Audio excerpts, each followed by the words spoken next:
Mga kapuso, ginapahayag pagpamigos kag paglapas sa tawhanon nga kinamatarong sa mga Pilipino sa tiyon sang martial law, gindumdum sang pila ka mga Ilonggo sa anibersaryo sang deklarasyon sini. Ini ang gintutukan ni John Sala. 52 katuig nang nakaligad halin sa gideklarar ni Anay Presidente Ferdinand Marcos Sr. ang martial law sa Pilipinas.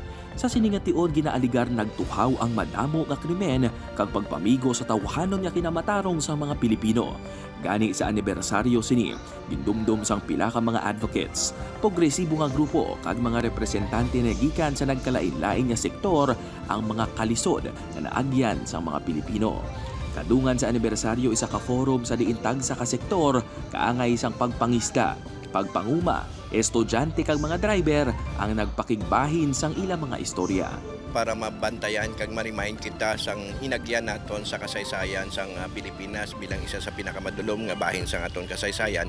Magluwas sini, nagmarat sa mga partisipante padulong sa Iloilo Provincial Capital kag nagpatigayon sang candle lighting activity.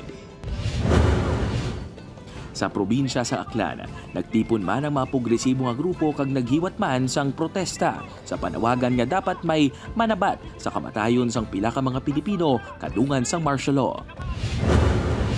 Naghiwat man sang recollection kag candle lighting ang pila ka mga civil society organizations sa Bacolod City Public Plaza sa amo nga adlaw. Upod kay Hans Desierto, John Sala, 1 Western Visayas.